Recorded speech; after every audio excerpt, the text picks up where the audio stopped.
नमस्कार साथियों, जैसे कि आप सभी को पता था कि डीएलएड प्राथमिकता को लेकर जो कई महीनों से पटना हाई कोर्ट में केस लंबित था, उसका फैसला आ चुका है, जजमेंट आ चुका है। और अब आपको इस चैनल के माध्यम से हिंदी में हम जजमेंट दिखाने वाले हैं, क्योंकि बहुत सारे लोगों के पास जजमेंट पहुंच चुका है, लेकिन उन्हें इस चीज़ की जानकारी नहीं हुआ है कि जजमेंट में आखिर क्या कुछ, क्योंकि बहुत सारे इंग्लिश में लिखे होने के कारण जो है वो सही से नहीं पढ़ पाते हैं। तो चलिए हम आपको जजमेंट के वो पूरे हिंदी में बताते हैं, जो आखिर पटना हाई कोर्ट ने डीएलएड के फैसलों पर, डीएलएड प्राथमिकताओं पर आखिर वो कौन सी बात, वो कौन से इस चीज़ को अपने फैसले में रखा है। यानी जजमेंट जब जारी हो गया है, तो अब देखना यह है कि प्राथमिकता है या प्राथमिकता खत्म हो गया। तो चलिए हम इस जजमेंट को पूरा आपको दिखाते हैं अच्छे से, जो क्या कुछ है। तो चलिए हम सीधे आपको ले चलते हैं जजमेंट की तरफ। और यहाँ देख सकते हैं जितने भी इसमें इंटरवेनर हो, चाहे वो याचिकाकर्ता हो, चाहे सरकार का पक्ष हो, सब का यहाँ नाम है। तो चलिए हम सीधे आपको ले चलते हैं, जिसमें आप देख सकते हैं जो जितने भी वकील थे, चाहे वो एनसीटी से हो, चाहे वो बिहार सरकार की तरफ से हो, सभी। तो चलिए हम सीधे आपको ले कर चलते हैं जजमेंट पे, जो जजमेंट का जो मूल सार है वो क्या कुछ है। तो सीधे हम वहाँ आपको ले चलते हैं। अब देखते रहिए जो आखिर क्या कुछ फैसला जो निकल के आया है। आप देख सकते हैं बहुत ही लंबा पीडीएफ है, और पूरा को जो है हम हिंदी में कन्वर्ट कर चुके हैं। तो यदि आप ये पीडीएफ चाहते हैं तो आप मुझे कमेंट करके ज़रूर बताइए, आपको पीडीएफ मिल जाएगा हिंदी में। आप देख सकते हैं जो नीचे पूरे का पूरे बहुत सारे जो जजमेंट है, क्या क्या दलील रखी गई थी, किन किन पक्षों से, वो पूरे का पूरे जो है लिखित रूप में दे दिया गया है। तो चलिए जैसे कि हम सीधे आपको दिखाना चाहते हैं जो आखिर फैसला क्या कुछ आया। तो फैसला यदि कहा जाए तो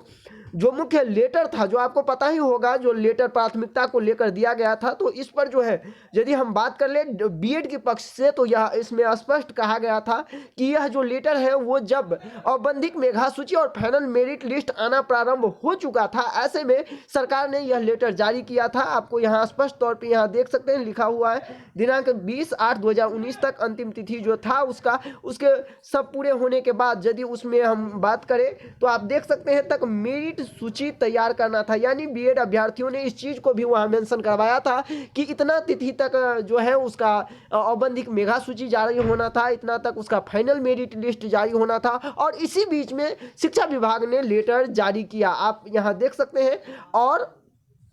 यदि हम बात करें तो इसमें जो अंतिम जो डिसीजन जो निकल के यदि आया है, तो आप यहाँ देख सकते हैं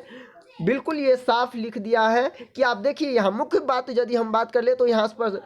नतीजाजन, यानी इस सबों के बाद ये नतीजा पाया गया। यहाँ आप ये भी देख ले कि जो लेटर था उस लेटर को जो है खारिज कर दिया, यहाँ स्पष्ट तौर पे देख ले लेटर को खारिज कर दिया गया है। तो कहीं ना कहीं लेटर खारिज हो गया, तो बीएड अभ्यर्थियों के लिए बहुत बड़ी बात है। लेकिन साथ ही साथ यदि आप देखें अंतिम जजमेंट की हम यदि बात करें तो इसमें स्पष्ट कर दिया है कि उत्तरदाताओं को निर्देश दिया जाता है, यानी उत्तरदाता वो हो गया, यानी शिक्षा विभाग को जो उत्तरदाता है उनको यह निर्देश दिया जाता है कि संयुक्त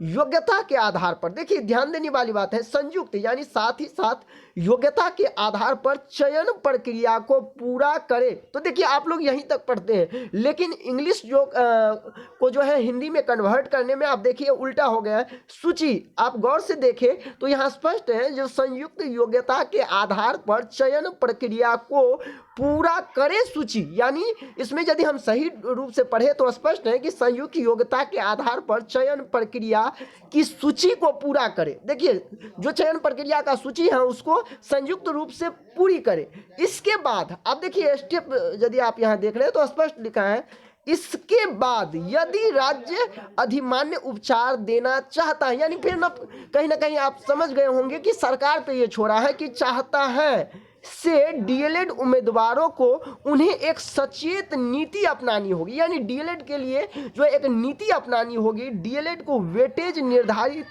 करके निर्णय में उम्मीदवारों को सहायक नियुक्ति के लिए मेरिट लिस्ट तैयार करने की प्रक्रिया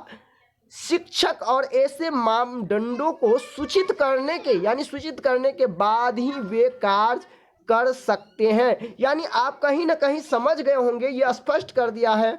कि जो भी मेरिट लिस्ट है वो बनने के बाद आप इस तरह की जो है एक नियम लाइए कैबिनेट के थ्रू, कैबिनेट से और इसके बाद यदि नियम बन जाता है तब जाकर के आगे आप डीएलएड को जो है प्राथमिकता चाहे वेटेज आप दे सकते हैं। यानी आप स्पष्ट तौर पे यहाँ समझ गए होंगे कि बहुत सारे लोग अफवाहें फैला रहे थे कि डीएलएड इक्वल टू बीएड हो गया, तो ये देखिए ऐसा कुछ नहीं होता है।